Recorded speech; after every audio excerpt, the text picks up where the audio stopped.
ಎಲ್ಲರಿಗೂ ನಮಸ್ಕಾರ. ಈ ವಿಡಿಯೋದಲ್ಲಿ ನಾನು ಲ್ಯಾಕೋಸಮೈಡ್ ಬಗ್ಗೆ ಕೆಲವು ಮಾಹಿತಿಗಳನ್ನು ನಿಮ್ಮಲ್ಲಿ ಹಂಚಿಕೊಳ್ತೇನೆ.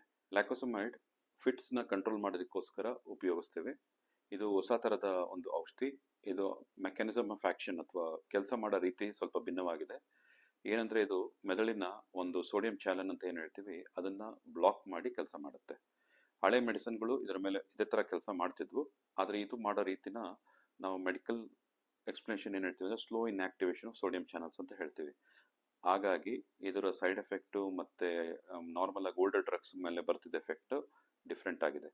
ಈ ಔಷಧಿನ ಸಿರಪ್ ಮೂಲಕ, ಟ್ಯಾಬ್ಲೆಟ್ ಮೂಲಕ ಅಥವಾ ಆಸ್ಪತ್ರೆಗಳಲ್ಲಿ ಇಂಜೆಕ್ಷನ್ ಮೂಲಕನೂ ಉಪಯೋಗಿಸ್ತೇವೆ.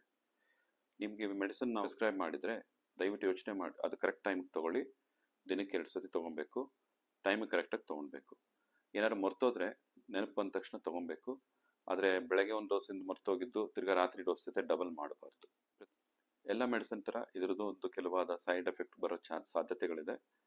ಸಾಮಾನ್ಯವಾಗಿ ಬರೋಂಥ ಸೈಡ್ ಎಫೆಕ್ಟ್ ಏನಂದರೆ ಸ್ವಲ್ಪ ನಿದ್ದೆ ಬರೋಂಗೆ ಮಾಡೋದು, ತಲೆ ಸುತ್ತು ಬರೋದು, ಅಥವಾ ಒಂದು ಸತಿ ದೃಷ್ಟಿ ಡಬಲ್ ಆಗುತ್ತೆ, ಡಬಲ್ ವಿಷನ್ ಅಂತ ಹೇಳ್ತೀವಿ. ಇದು ಆಗೋ ಸಾಧ್ಯತೆ ಇರುತ್ತೆ.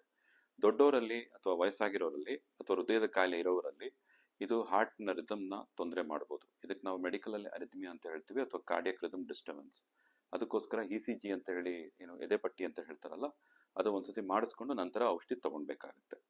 ನೀವು ಗರ್ಭಿಣಿ ಆಗಿದ್ರೆ ಅಥವಾ ಗರ್ಭಿಣಿ ಆಗೋ ಪ್ಲಾನ್ ಇದ್ರೆ ಈ ಔಷಧಿನ ಅವಾಯ್ಡ್ ಮಾಡೋದು ಉತ್ತಮ. ಆದರೆ ಬೇರೆ ಯಾವುದು ಔಷಧಿಗಳು ನಿಮಗೆ ಕೆಲಸ ಮಾಡದೆ ಇದು ತುಂಬ ಸಹಾಯ ಮಾಡ್ತಿದೆ ಅಂದರೆ ದಯವಿಟ್ಟು ನಿಮ್ಮ ಡಾಕ್ಟರ್ ಹತ್ರ ಚರ್ಚೆ ಮಾಡಿ ಕಂಟಿನ್ಯೂ ಮಾಡಬೇಕಾ ಇಲ್ವಾ ಅನ್ನೋದು ನಿರ್ಧಾರ ಮಾಡಿ. ತಕ್ಷಣ ನಿಲ್ಲಿಸಬೇಡಿ. ಇದೇ ರೀತಿ ನೀವು ಮಗುಗೆ ಎದೆ ಹಾಲು ಕುಡಿಸ್ತಿರೋರಾದರೆ ಇದನ್ನು ಡಾಕ್ಟರ್ ಹತ್ರ ಚರ್ಚೆ ಮಾಡಿ ಕಂಟಿನ್ಯೂ ಮಾಡಬೇಕು. ತಾವಾಗೆ ತಾವು ಔಷಧಿಯನ್ನು ದಯವಿಟ್ಟು ನಿಲ್ಲಿಸಬೇಡಿ.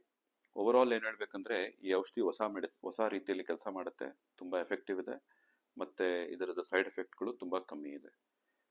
ಈ ವಿಚಾರಗಳು ನಿಮಗೆ ಸಾಕಷ್ಟು ಮಾಹಿತಿಗಳು, ಈ ವಿಚಾರಗಳು ನಿಮಗೆ ಸಾಕಂತ ಅಂದ್ಕೊಳ್ತೇನೆ. ಇದಲ್ಲದೆ ನಿಮ್ಗೆ ಏನಾದ್ರು ವಿಚಾರಗಳಿದ್ರೆ ದಯವಿಟ್ಟು ಕಾಮೆಂಟ್ ಬಾಕ್ಸಲ್ಲಿ ಹಾಕಿ. ಇದಿಷ್ಟ ಆಗಿದ್ರೆ ಲೈಕ್ ಮಾಡಿ, ಮತ್ತು ಯಾರಾದರೂ ಈ ಔಷಧಿ ತೊಗೊಳ್ತಿದ್ರೆ ಅವ್ರ ಜೊತೆ ಇದನ್ನು ಶೇರ್ ಮಾಡಿ. ನಮಸ್ಕಾರ.